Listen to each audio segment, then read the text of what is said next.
Everyone, welcome back to the channel. तो आज के इस वीडियो से हम इकोनॉमिक्स की एक नई सीरीज को स्टार्ट कर रहे हैं और इस सीरीज में हम इकोनॉमिक्स के सब्जेक्टिव क्वेश्चंस जो आपके एग्जाम में कई बार पूछे जा चुके हैं और पूछे जा सकते हैं, यानी कि जो क्वेश्चंस आपके एग्जाम के लिए इंपॉर्टेंट है, हम उन सारे क्वेश्चंस को इस सीरीज में कवर करेंगे। ठीक है, तो ये हमारी फर्स्ट वीडियो है और स्टार्ट करते हैं हम इस सीरीज को। हम यहाँ पे सभी शॉर्ट क्वेश्चंस और लॉन्ग क्वेश्चंस दोनों को कवर करने वाले हैं। ठीक है, देखो क्वेश्चन नंबर फर्स्ट है, व्हाट इज इकोनॉमिक एक्टिविटी, यानी कि आर्थिक क्रियाएं किसे कहते हैं। तो नोट्स हम हिंदी और इंग्लिश दोनों में आपको प्रोवाइड करेंगे। ठीक है, तो ऐसा नहीं है कि अभी मैं आपको इंग्लिश में बता रहा हूँ तो इसका मतलब है कि ये वीडियो बस इंग्लिश के स्टूडेंट्स के लिए, नहीं, ऐसा नहीं है। ये वीडियो इंग्लिश और हिंदी दोनों मीडियम के स्टूडेंट्स के लिए बेनिफिशियल होने वाला है। देखो, इकोनॉमिक एक्टिविटी हम किसे कहते हैं। All economic activity arising out of unlimited wants and scarce means are included in the subject matter of economics. According to modern economics, that activity is called economic activity, which is related to the use of limited resources for satisfying unlimited human wants. यानी कि human की जो unlimited wants होती है, हमारी जो असीमित इच्छाएं होती है, उन सभी की पूर्ति के लिए हम जो लिमिटेड रिसोर्सेज का अच्छे तरीके से उपयोग करते हैं वो कहलाती है economic activity. Economic activity are those all activity which is related to the use of limited resources for satisfying unlimited wants. ठीक है, फिर देखो, all economic activities do not generate income, that is it is not necessary that income must always be created through economic activities. Income may or may not be generated by performing economic activities. For example, consumption is an economic activity, but income is not generated by consuming an article. अब इसका मतलब ये हुआ कि ऐसा ज़रूरी नहीं है कि जितने भी इकोनॉमिक एक्टिविटी हम करें उससे हमें इनकम जनरेट ही हो। हाँ, ऐसा होता है कि जितनी भी इनकम जनरेट करने वाली एक्टिविटी है सारी इकोनॉमिक एक्टिविटी होती है, मतलब जिससे हमें इनकम जनरेट हो रहा है वो सारी इकोनॉमिक एक्टिविटी ही होती है। लेकिन ये भी ज़रूरी नहीं है कि जितने भी एक्टिविटी हम करें, जितने भी इकोनॉमिक एक्टिविटी हम करें, सारे से हमें इनकम मिले ही मिले। जैसे आपको पता होगा कि इकोनॉमिक एक्टिविटी के कई काइंड्स होते हैं, जैसे कंजम्पशन, प्रोडक्शन, एक्सचेंज, इन्वेस्टमेंट। तो देखो, आप जब कंजम्पशन करते हो, आप जब किसी को कंज्यूम करते हो, जैसे आप पानी पी रहे हो, आप खाना खा रहे हो, तो उसके इसमें आपका इनकम जनरेट नहीं होता, लेकिन वो जो एक्टिविटी आप कर रहे हो वो भी इकोनॉमिक एक्टिविटी है। ठीक है, तो यहाँ पे जो आंसर दिया हुआ है, आप किसी के फर्स्ट और सेकंड पैराग्राफ इन दोनों को आंसर कर सकते हो, या आप सेकंड और थर्ड पैराग्राफ को आंसर कर सकते हो एग्जाम में, अगर शॉर्ट होंगे तो। अगर लॉन्ग होंगे तो आप तीनों को आंसर कर सकते हो। तो इस तरीके से ऐसा नहीं है कि ठप्पा लगा हुआ है कि ये शॉर्ट में ही पूछे जाएंगे और ये लॉन्ग में ही पूछे जाएंगे। क्वेश्चन शॉर्ट या लॉन्ग दोनों में पूछे जा सकते हैं कुछ एक्स्ट्रा करके। तो इसलिए आप अगर शॉर्ट के क्वेश्चन तो शॉर्ट में आंसर करना, अगर लॉन्ग के आंसर है तो लॉन्ग में आंसर करना। ठीक है, तो अब हम हिंदी में इसके मतलब को समझने वाले हैं, हिंदी में नोट्स देखने वाले। अब देखो, हिंदी मीडियम के स्टूडेंट इस आंसर को नोट कर सकते हो और एग्जाम में अगर आपसे लॉन्ग भी पूछे जाए तो उसके इसमें आप एक और दो एग्जाम्पल दे सकते हो। जैसे जो मैंने आपको अभी बताया कि आप पानी पीते हो तो पानी पीने से कोई इनकम जनरेट नहीं होता। इसके अलावा आप खाना खाते हो तो खाना खाने से कुछ इनकम जनरेट नहीं होता। तो ये सारी पॉइंट्स को आप लिखकर जो लॉन्ग क्वेश्चन होंगे उन्हें आंसर कर सकते हो। हालांकि लॉन्ग क्वेश्चन जब भी होंगे तो वहाँ पर आपको आर्थिक क्रियाएं किसे कहते हैं, इसके अलावा कुछ और क्वेश्चन दिया रहेगा साथ में जिससे आपको आंसर करना होगा। ठीक है, तो ये क्वेश्चन क्लियर हो गया आपका, आपको पता चल चुका होगा कि शॉर्ट होगा तो आप किस तरीके से आंसर करोगे और लॉन्ग होगा तो किस तरीके से आंसर करोगे। अब हम देखने वाले हैं क्वेश्चन नंबर सेकंड को। अब सेकंड नंबर क्वेश्चन है, what is price elasticity of demand, what do you mean by elasticity of demand. तो इलास्टिसिटी ऑफ डिमांड क्या होता है, आपको सिंपल सा फार्मूला पता होगा, proportional change in quantity divided by proportional change in price is known as elasticity of demand. इसका ये फार्मूला होता है। और ये कितने टाइप्स के होते हैं, ये टोटल 5 टाइप्स के होते हैं। तो आप इस तरीके से आंसर कर सकते हो कि price elasticity of demand may be defined as the percentage change in the quantity demanded of a commodity divided by the percentage change in price of that commodity. ठीक है, in other words it is the ratio of percentage change in quantity demanded to percentage change in price of that commodity. Elasticity of demand को निकालने का जो formula होता है उसे आप यहाँ पे बता सकते हो कि proportional change in quantity demanded divided by proportional change in price is equal to elasticity of demand. और इसके अलावा आपको पता ही होगा, मैं आपको एक्स्ट्रा बता रहा हूँ कि जो इलास्टिसिटी ऑफ डिमांड होते हैं वो एक होते हैं क्वांटिटेटिव स्टेटमेंट, लेकिन जो हमारा लॉ ऑफ डिमांड होता है वो होता है क्वालिटेटिव स्टेटमेंट। तो ये सारी चीज़ें आप लोग कंसिडर करना। इलेक्ट्रिसिटी ऑफ डिमांड कितने टाइप के होते हैं, लॉ ऑफ डिमांड क्या होता है, इसके अलावा exception of law of demand क्या होता है, इसके एग्जांपल्स क्या होते हैं। तो ये सारी चीज़ें आपको दिमाग में जैसे पता होगा, नहीं पता होगा तो वो हम सब्जेक्टिव क्वेश्चन में कवर कर भी लेंगे, लेकिन मैं आपको अभी बता रहा हूँ। ठीक है, तो अब हम देखने वाले हैं सेकंड नंबर क्वेश्चन के हिंदी के। तो मांग की लोच से आप क्या समझते हैं। मांग की कीमत लोच किसी वस्तु की कीमत में होने वाले प्रतिशत परिवर्तन तथा उस वस्तु की मांग में होने वाले प्रतिशत परिवर्तन का अनुपात है। इसका क्या फार्मूला होता है, इसे हम किस तरीके से कैलकुलेट करते हैं। तो मांगी गई मात्रा में अनुपातिक परिवर्तन डिवाइडेड बाई कीमत में अनुपातिक परिवर्तन। तो यहाँ पे ग्राफ शो किया गया है, आप देख सकते हो, एक साइड प्राइस है, एक साइड क्वांटिटी है। तो जब प्राइस की मात्रा बढ़ती है, मतलब प्राइस जो है वो बढ़ता है, तो जो डिमांड होता है वो घटता है। और जिस तरीके से प्राइस जो है वो घटता है तो सेम उसी तरीके से जो हमारा क्वांटिटी डिमांडेड है वो बढ़ जाता है। यानी कि इन दोनों के बीच इन्वर्स रिलेशन होता है, ठीक है। इन्वर्स रिलेशन यानी कि जब प्राइस बढ़ता है तो डिमांड घटता है, और जब डिमांड बढ़ता है तो प्राइस घटता है, ठीक है। तो यहाँ पे आप देख सकते हो ये ग्राफ को शो किया गया है। तो इस तरीके से आप इस क्वेश्चन को आंसर कर सकते हो। आपको पता होगा delta Q divided by Q बटा delta P divided by P is equal to elasticity of demand. तो सेकेंड नंबर क्वेश्चन को हमने इजीली कवर कर लिया। अब हम देखने वाले हैं क्वेश्चन नंबर थर्ड को। अब क्वेश्चन नंबर थर्ड है what is short run production function, what is mean by returns to a factor. तो इन सारी चीज़ों को short run production function, long period production function, इन सारी चीज़ों को हमने ऑलरेडी प्रोडक्शन फंक्शन में पढ़ रखा है। अब यहाँ पे हमने ये भी देखा था, इस चैप्टर में हमने ये भी देखा था कि दो फैक्टर होते हैं, फिक्स्ड फैक्टर और वेरिएबल फैक्टर। फिक्स्ड फैक्टर वैसे फैक्टर होते हैं जो कांस्टेंट रहते हैं, मतलब प्रोडक्शन के हर एक लेवल पे जब जीरो लेवल ऑफ आउटपुट भी हो, यानी कि जब कोई प्रोडक्शन ना भी हो रहा हो और जब प्रोडक्शन अपने पीक पर पहुंच जाए, दोनों केस में इनका जो वैल्यू होता है वो कांस्टेंट होता है, वो फिक्स्ड होता है। लेकिन वेरिएबल फैक्टर्स वैसे फैक्टर होते हैं जिनका जो प्राइस है, जिनका जो वैल्यू है वो घटते से बढ़ते चला जाता है। जैसे जब प्रोडक्शन कुछ नहीं होता है तो उस टाइम जो वेरिएबल फैक्टर्स का वैल्यू होता है वो जीरो होता है, वो नील होता है। लेकिन जैसे ही हम प्रोडक्शन को स्टार्ट करते हैं, अपनी प्रोडक्शन को बढ़ाते हैं, तो ये जो वेरिएबल फैक्टर्स हैं इनकी वैल्यू भी बढ़ते चली जाती है, ठीक है। वेरिएबल फैक्टर्स के आप एग्जाम्पल ले सकते हो, जैसे रॉ मटेरियल्स हो गया, लेबर हो गया।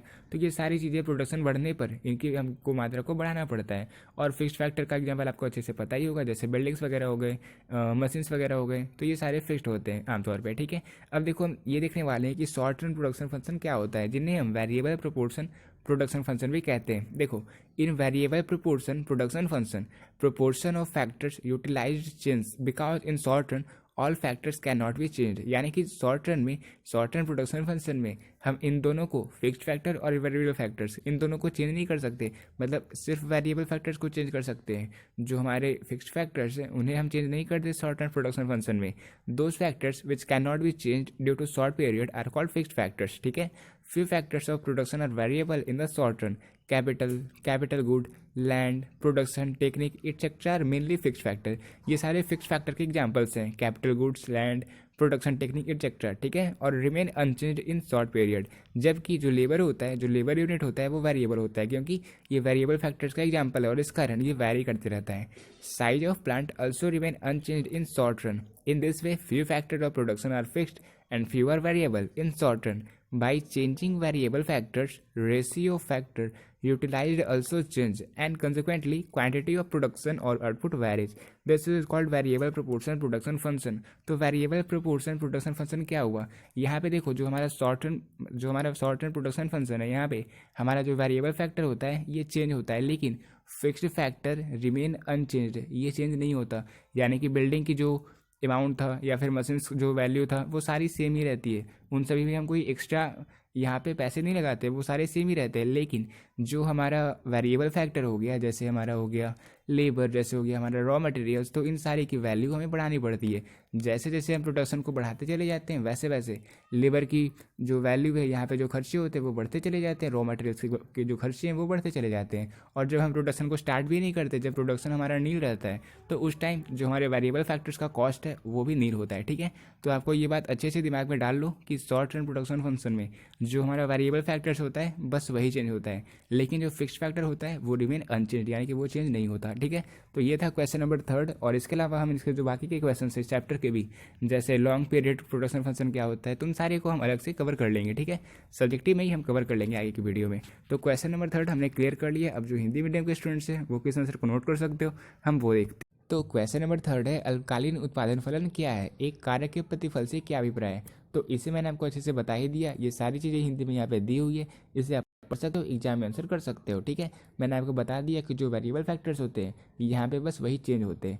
सबसे स्टार्ट में जब प्रोडक्शन स्टार्ट नहीं होता तो उस टाइम इनकी वैल्यू जीरो होती है, रॉ मटेरियल्स हम यूज़ नहीं करते, लेबर का यूज नहीं होता, तो इसलिए इनकी वैल्यू जीरो होती है स्टार्ट में, जब प्रोडक्शन हम स्टार्ट भी करते हैं तब। लेकिन जैसे जैसे प्रोडक्शन को बढ़ाते चले जाते हैं, जब हम पिक पर लेके चले जाते हैं, तो उस टाइम हमारा जो वैल्यू होता है वो धीरे धीरे बढ़ता चला जाता है। वही अगर हम फिक्स्ड फैक्टर्स की बात करें तो फिक्स्ड फैक्टर्स की जो वैल्यू होती है, फिक्स्ड फैक्टर्स हमेशा सेम होता है, even at zero level of production इसकी एक वैल्यू होती है, जो जब हम पिक पर चले जाते हैं प्रोडक्शन के तो उस टाइम भी सेम ही रहता है, ठीक है। अब क्वेश्चन नंबर 4 है demand curve of a firm under perfect competition is perfectly elastic, explain.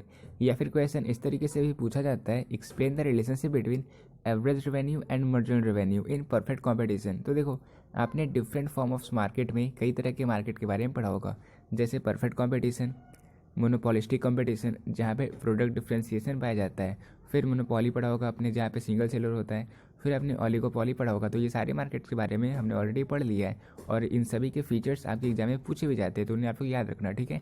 वैसे हम शॉर्ट में उसे भी कवर कर लेंगे, ठीक है। देखो यहाँ पे पूछा जा रहा है कि परफेक्ट कॉम्पिटिशन का जो मार्केट होता है ये परफेक्टली इलास्टिक क्यों होता है, और परफेक्टली इलास्टिक क्या होता है ये हमें पता है already, because elasticity of demand जो होते हैं वो 5 टाइप्स के होते हैं। Perfectly elastic demand, perfectly in elastic demand, less elastic demand, more elastic demand and unitary elastic demand. और परफेक्टली इलास्टिक डिमांड उसे कहते हैं जब प्राइस जो है वो सेम रहे, प्राइस जो है कांस्टेंट रहे, और उस कांस्टेंट प्राइस पे ही जो डिमांड है वो बहुत ही ज़्यादा हाई हो जाए, बहुत ही लो हो जाए, तो उसे हम कहते हैं परफेक्टली इलास्टिक डिमांड। यानी कि प्राइस पर कोई इफेक्ट नहीं पड़ता, और प्राइस पे कोई इफेक्ट परफेक्ट कंपटीशन में इसलिए नहीं पड़ता क्योंकि परफेक्ट कंपटीशन जो होता है वो हमारा प्राइस टेकर होता है, और यहाँ पे पूरे मार्केट में सेम प्राइस पे ही प्रोडक्ट को बेचा जाता है, और किसी भी एडिशनल यूनिट को परचेज करने के लिए हमें सेम प्राइस ही देने पड़ते हैं, ठीक है। और इसके अलावा आपने average revenue, total revenue, marginal revenue, इन तीनों को भी पढ़ रखा है रेवेन्यू के चैप्टर में, कॉन्सेप्ट्स ऑफ रेवेन्यू के चैप्टर में। तो वहाँ पे हमने देखा था कि जो हमारा मार्जिनल रेवेन्यू होता है वो क्या होता है, वो होता है जब भी हम किसी यूनिट को परचेज करते हैं तो परचेज करने पर जो अमाउंट हमें पे करना पड़ता है उसे कहते हैं मार्जिनल रेवेन्यू। फिर एवरेज रेवेन्यू क्या होता है, तो हर एक क्वांटिटी को परचेज करने के लिए जितनी मनी हमें पे करनी पड़ी उनके एवरेज को, उनके औसत को निकालते हैं, तो वो निकलता है हमारा एवरेज रेवेन्यू। फिर टोटल रेवेन्यू में जब हम उन सभी को ऐड कर देते हैं, उन क्वांटिटी को प्राइस से मल्टीप्लाई कर देते हैं, तो वो जो वैल्यू निकल कर आता है वो हमारा होता है टोटल रेवेन्यू। तो यहाँ पे परफेक्ट कंपटीशन में क्योंकि हर एक एडिशनल यूनिट को कंज्यूम करने के लिए हमें सेम प्राइस ही देने पड़ते हैं, इसलिए हमारा मार्जिनल रेवेन्यू जो होता है वो एवरेज रेवेन्यू के इक्वल होता है, ठीक है। तो ये रहा आपका clear answer. A perfect competitive firm is price taker and so it can not take the price more than the prevailing price in the market. Market में जो प्राइस है वो सेम रहती है, वो स्थिर रहती है, और उससे ज़्यादा कोई भी आपसे परचेज नहीं कर सकता, आपसे ले नहीं सकता परफेक्ट कॉम्पिटिशन में। In perfect competition a buyer had to pay the same price for every additional unit, ठीक है। क्लियर है यहाँ पे। अब देखो यहाँ पे आपको ग्राफ दिख रहा होगा, एक साइड आपको प्राइस दिखाया जा रहा है और एक साइड आपको दिखाया जा रहा है आउटपुट। एक्स पे आपको आउटपुट दिखाया जा रहा है और वाई साइड पे आपको दिखाया जा रहा है प्राइस। तो प्राइस जो है वो फिक्स है और जो डिमांड है उसी में जो हमारा आउटपुट था वो बढ़ा जा रहा है। ऐसा इसलिए हो रहा है क्योंकि ये जो है हमारा परफेक्टली इलास्टिक कंडीशन है, ठीक है। तो क्लियर हो गया यहाँ पे आपको। यहाँ पे जो एवरेज रेवेन्यू होता है परफेक्ट कॉम्पिटिशन में, जो एवरेज रेवेन्यू होता है वो मार्जिनल रेवेन्यू के इक्वल होता है, क्योंकि हर एक एडिशनल यूनिट को परचेज करने के लिए हमें सेम प्राइस पे करना पड़ता है, ठीक है। तो इस तरीके से आप इस आंसर कर सकते हो। अदरवाइज अब जो हिंदी मीडियम के स्टूडेंट्स हैं उनको मैं नोट्स दिखा देता हूँ। तो क्वेश्चन नंबर 4 है, पूर्ण प्रतियोगिता में फर्म का मांग वक्र पूर्णतया लोचदार होता है, स्पष्ट कीजिए। अथवा पूर्ण प्रतियोगिता में फर्म के मांग वक्र की आकृति क्या है। तो इस तरीके से आप इस क्वेश्चन को आंसर कर सकते हो। पूर्ण प्रतियोगिता में फर्म का मांग वक्र पूर्णतः लोचदार होता है। पूर्ण प्रतियोगिता में फर्म कीमत प्राप्तकर्ता होने के कारण बाजार में प्रचलित कीमत से अधिक कीमत क्रेता से वसूल नहीं कर सकता है। और इसके बाद आप जो ग्राफ मैंने उसको शो किया था उस ग्राफ को आप इंडिकेट कर देना। फिर आप ये बता देना कि यहाँ पे जो एवरेज रेवेन्यू होता है वो मार्जिनल रेवेन्यू के इक्वल होता है, क्योंकि पूर्ण प्रतियोगिता में क्रेता को प्रत्येक अतिरिक्त इकाई के लिए एक समान ही कीमत देनी पड़ती है, ठीक है। तो इस प्रकार पूर्ण प्रतियोगिता में वस्तु की कीमत सदैव स्थिर रहेगी और एक व्यक्तिगत फर्म का मांग वक्र पूर्णतया लोचदार होता है, ठीक है, यानी कि परफेक्टली इलास्टिक होता है। अब फाइनल क्वेश्चन है, with the help of demand and supply curve so the minimum support price. तो देखो माइक्रो इकोनॉमिक्स के लास्ट चैप्टर में आपने दो टर्म्स को पढ़ा होगा, प्राइस सीलिंग लिमिट और प्राइस फ्लोर लिमिट। जो प्राइस सीलिंग लिमिट होता है वो होता है consumer friendly. Price ceiling limit consumer friendly इसलिए होता है क्योंकि यहाँ पे गवर्नमेंट यानी कि सरकार एक फिक्स्ड प्राइस तय कर देता है कि इस प्राइस के अंदर, इस प्राइस से ज़्यादा आप किसी आइटम को बेच नहीं सकते, किसी प्रोडक्ट को आप इस प्राइस से ज़्यादा बेच नहीं सकते। ऐसा इसलिए किया जाता है ताकि जो गरीब परिवार होते हैं उनकी मदद की जा सके, जो गरीब कस्टमर होते हैं उनकी मदद की जा सके। तो इसे हम कहते हैं प्राइस सीलिंग लिमिट। जब सरकार ये तय कर दे कि किसी प्रोडक्ट को आप इससे ज़्यादा प्राइस में बेच नहीं सकते, लेकिन इसके ठीक विपरीत होता है प्राइस फ्लोर लिमिट, जिसे हम मिनिमम सपोर्ट प्राइस भी कहते हैं। और ये होता है प्रोड्यूसर फ्रेंडली, यानी कि जो प्रोड्यूस करते हैं उनके लिए ये ज़्यादा हेल्पफुल साबित होता है। और ऐसा इसलिए क्योंकि जब कभी ऐसा होता है, ज़्यादातर एग्रीकल्चर प्रोडक्ट में होता है कि पहले तो जब उसका टाइम आता है तो वो बहुत ही ज़्यादा सप्लाई कर दिया जाता है, क्योंकि सीजनल होते हैं जो एग्रीकल्चर प्रोडक्ट होते हैं। और इस कारण जब वो बहुत ज़्यादा सप्लाई कर दिया जाता है तो डर होता है कि उनका जो प्राइस है बहुत ज़्यादा घट ना जाए, कहीं ऐसा ना हो कि जो प्रोड्यूसर उन्हें लॉस आना पड़ जाए। तो इसके लिए जो गवर्नमेंट है वो बीच में हस्तक्षेप करता है और एक मिनिमम सपोर्ट प्राइस यानी कि प्राइस फ्लोर लिमिट वो सेट कर देता है कि इसके कम प्राइस में आप इस प्रोडक्ट को नहीं खरीद सकते हैं, आपको मिनिमम इतना पे करना पड़ेगा। तो इससे ही हम कहते हैं प्राइस फ्लोर लिमिट। ठीक है, क्लियर हो गया, अच्छे समझ में आ चुका होगा आपको प्राइस सीलिंग लिमिट भी और प्राइस फ्लोर लिमिट भी। इस क्वेश्चन में पूछा गया था कि प्राइस फ्लोर लिमिट क्या होता है और इसका कब हमें शो करना था। देखो, price floor limit signify that minimum price which government fix at the minimum to support the producers for agricultural products. The price is known as the minimum support price। तो इसे मिनिमम सपोर्ट प्राइस भी कहा जाता है और आमतौर पर agriculture products के लिए ही होते हैं। Figure shows that in case of excess supply, ज़्यादा जब सप्लाई हो दिया जाता है तो उस time government fix price floor limit at OP2। तो यहाँ पे ये आप ग्राफ पे तो देख सकते हो। So as to prevent any price fall tendency appearing due to excess supply. CD such price floor limit shifts the producer from losses. तो ये जो सप्लाई होता है, ये जो मिनिमम सपोर्ट प्राइस होता है, ये प्रोड्यूसर को मदद करता है कि कहीं उन्हें लॉस ना हो जाए, क्योंकि सप्लाई ज़्यादा होगा तो प्राइस तो कम हो। मिनिमम सपोर्ट प्राइस तय कर दिया, इस कारण प्रोड्यूसर को लॉस नहीं सहना पड़ा। ठीक है, तो ये रहा क्वेश्चन नंबर 5। ये ग्राफ दिया हुआ है, आप इसे देख सकते हो। अब हम देखने वाले हैं इसके हिंदी नोट्स को।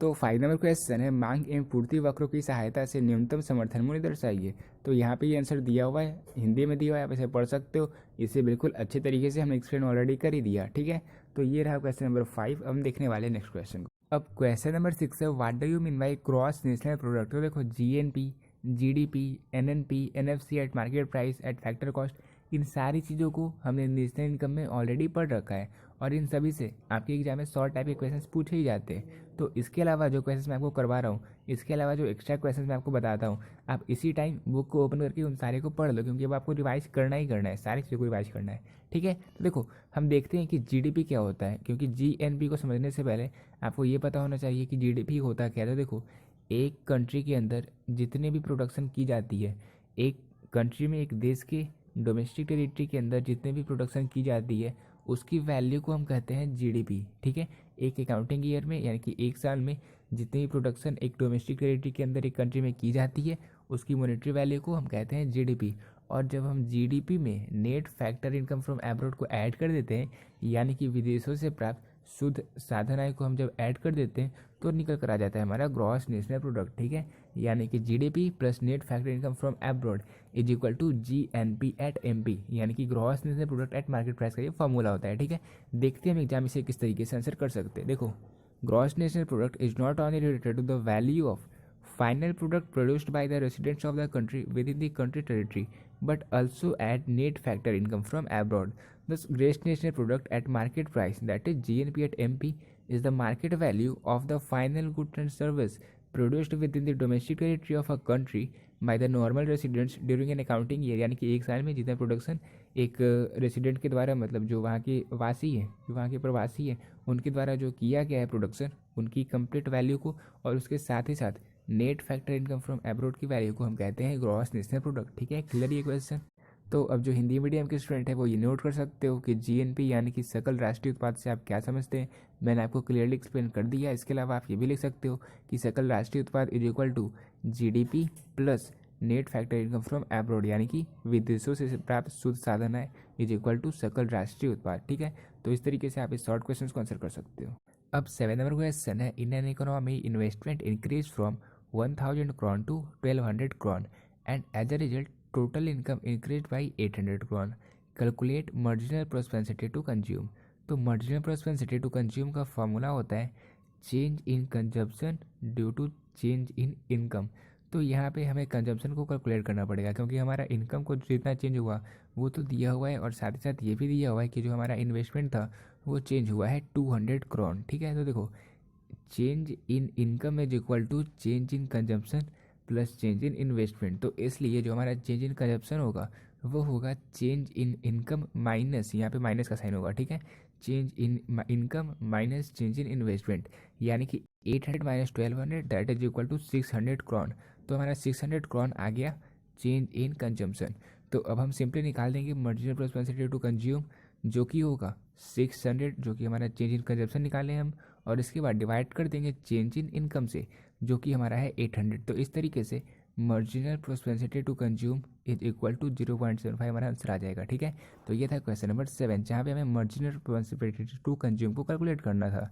हमारा चेंज इन इनकम और चेंज इन इन्वेस्टमेंट दिया हुआ था और हमने चेंज इन कंजम्पशन को पहले कैलकुलेट किया और उसके बाद हमने मार्जिनल प्रोस्पेरिटी टू कंज्यूम को कैलकुलेट कर दिया। ठीक है, अब जो हिंदी मीडियम के स्टूडेंट है, अगर इंग्लिश में प्रॉब्लम हो रहा है तो आप चाहो तो इसे भी देख सकते हो। ठीक है, एक अर्थव्यवस्था में विनियोग ₹1000 करोड़ से बढ़कर 1200 करोड़ हो जाता है, जिससे कुल आय में 800 करोड़ की वृद्धि होती है। सीमांत उपभोग प्रवृत्ति की गणना कीजिए। तो यहाँ पे हमने इसे कैलकुलेट करके दिखा दिया, आप इसे देख सकते हो, खुद से कैलकुलेट कर सकते हो। अब 8 नंबर क्वेश्चन है, calculate MPC from the following data about an economy which is in equilibrium. तो नेशनल इनकम हमारा दिया हुआ है 2000, ऑटोनोमस कंजप्शन एक्सपेंडिचर दिया हुआ है 200, दिया हुआ है 100 और हमें मार्जिनल प्रोस्पेरिटी टू कंज्यूम को कैलकुलेट करना है। देखो, मल्टीप्लायर का एक फॉर्मूला होता है change in income divided by change in investment. इसका एक और मतलब होता है 1 divided by 1 minus marginal prosperity to consume. तो अगर यहाँ पे कोई दो चीज़ दिया हुआ रहेगा, या फिर डेल्टा यानी कि चेंज इन इनकम या चेंज इन इन्वेस्टमेंट और या फिर मार्जिनल प्रोस्पेरिटी टू कंज्यूम, इन तीनों में से कोई भी दो चीज़ हमें दिया रहेगा तो हम इजीली निकाल सकते हैं कोई भी एक चीज़ को। ठीक है, तो यहाँ पे मेरा चेंज इन इनकम दिया हुआ है, वो है नेशनल इनकम 2000। फिर इसके अलावा इन्वेस्टमेंट एक्सपेंडिचर दिया हुआ है 100। तो यहाँ पे हम 2000 डिवाइडेड बाई 100 करेंगे तो हमारा वैल्यू निकल कर आ जाएगा 20, यानी कि 1 डिवाइडेड बाई 1 माइनस एम पे से इज इक्वल टू 20। ठीक है यहाँ तक। इसके बाद देखो, हम एम का क्या वैल्यू रखेंगे तो हमारा जाएगा 20 वैल्यू। तो एम का अगर हम 0.95 वैल्यू रखेंगे तो 1 minus 0.95 is equal to 0.05 and if I will divide 1 by 0.05 then the value will be 20। तो इसे आप कैलकुलेट करोगे तो आपका आंसर निकल कर आ जाएगा एम पे इज इक्वल टू 0.95। ठीक है, क्लियर हो गया ये क्वेश्चन। तो अब 8 नंबर क्वेश्चन हिंदी मीडियम में यहाँ पे दिया हुआ है, आप चाहते हो तो आप इसे नोट कर सकते हो। ठीक है, आपको निकालना था एम और हमारा वैल्यू आ गया 0.95।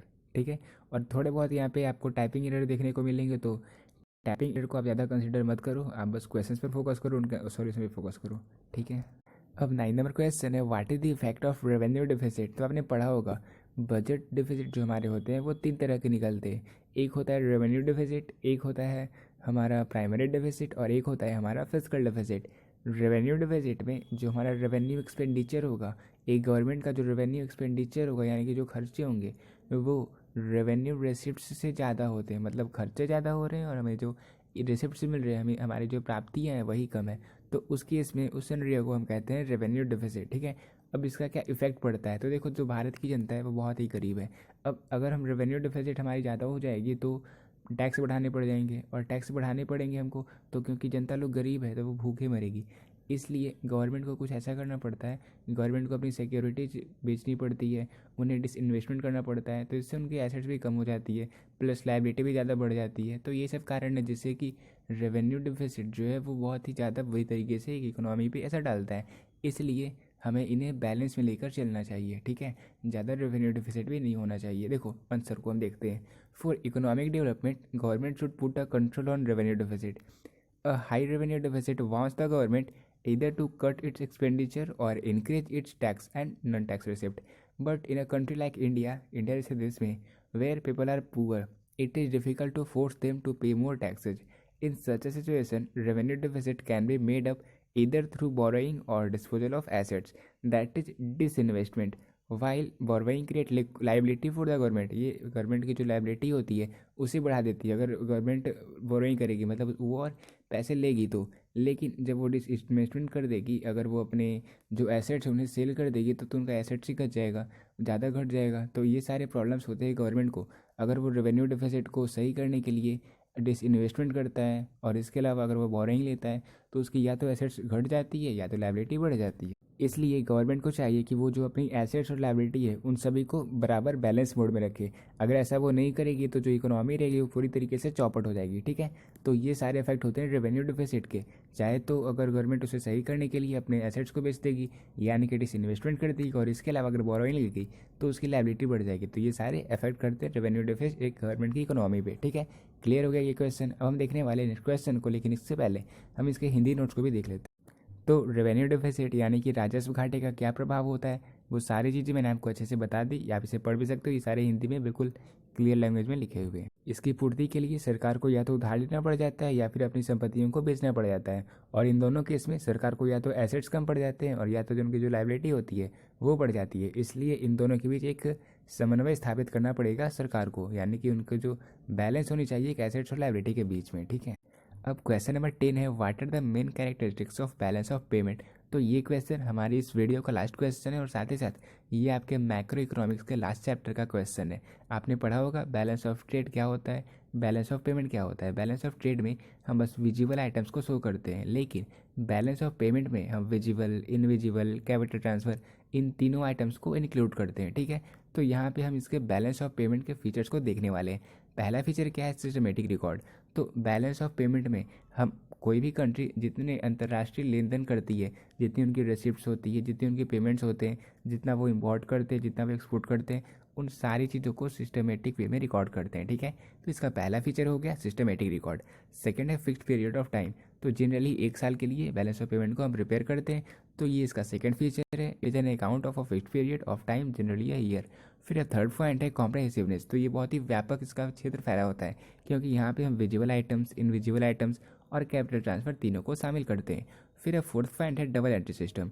तो बहुत ही सिंपल चीज़ें हैं, अब हम जितने भी अकाउंट्स को प्रिपेयर करते हैं सारे को हम डबल एंट्री सिस्टम पर ही आधारित होते हैं। Double entry system, single entry system, ये हमने 11th में ही पढ़ा था, बहुत पहले पढ़ा था। ठीक है, तो आपको पता ही होगा जो डबल एंट्री सिस्टम पर आधारित होते हैं, हमारा जो बैलेंस ऑफ पेमेंट है ये भी डबल एंट्री सिस्टम पर ही आधारित होता है। और जितने भी अकाउंट्स हम प्रिपेयर करते हैं डबल एंट्री सिस्टम पे, वे सभी सेल्फ बैलेंस्ड होते हैं। ठीक है, तो ये भी हमारा फिफ्थ पॉइंट हो गया, that is what balance of payment is self balanced. Double entry system itself gives balance of payment as balance. ठीक है, तो ये अपने आप में बैलेंस रहते हैं, that is what it is known as self balanced. फिर अब लास्ट पॉइंट है एडजस्टमेंट ऑफ डिफरेंसेज। तो जितने भी डिफरेंसेज अराइज होते हैं, उत्पन्न होते हैं, उन सभी को हम एडजस्ट कर देते हैं बैलेंस ऑफ पेमेंट में। तो ये रहा हमारा कंप्लीट क्वेश्चन, इकोनॉमिक्स के कंप्लीट 10 शॉर्ट क्वेश्चन जो आपके एग्जाम के लिए इंपॉर्टेंट थे, वो हमने इस वीडियो में कवर किए। तो अब जो हिंदी मीडियम के स्टूडेंट हैं वो इस आंसर को नोट कर सकते हो, भुगतान संतुलन की क्या क्या मुख्य विशेषताएं। कंप्लीट 6 पॉइंट्स को हमने डिटेल में कवर कर लिया। आप इन सारे पॉइंट्स को नोट कर सकते हो और साथ ही साथ एग्जाम में आंसर भी कर सकते हो। तो ये रहा इकोनॉमिक्स का कंप्लीट वीडियो। आपको ये वीडियो कैसा लगा नीचे कमेंट सेक्शन में कमेंट जरूर करना। अदरवाइज मुझे ऐसा लग रहा है कि ये वीडियो कुछ ज़्यादा ही लेंदी हो गया, तो नेक्स्ट टाइम जब मैं सीरीज़ की वीडियो को अपलोड करूँगा तो इसके लेंथ को कम करने की पूरी कोशिश करूँगा। ठीक है, तो मिलते हैं अपनी नेक्स्ट वीडियो में। आप सभी दोस्तों के साथ इस वीडियो को शेयर करना, क्योंकि जितना ज़्यादा आप हमारी इस वीडियोज़ को शेयर करोगे उतनी जल्दी हम इकोनॉमिक्स के और कंटेंट आपके लिए प्रोवाइड करते रहेंगे। ठीक है, मिलते हैं अपनी नेक्स्ट वीडियो में, तब तक के लिए बेस्ट।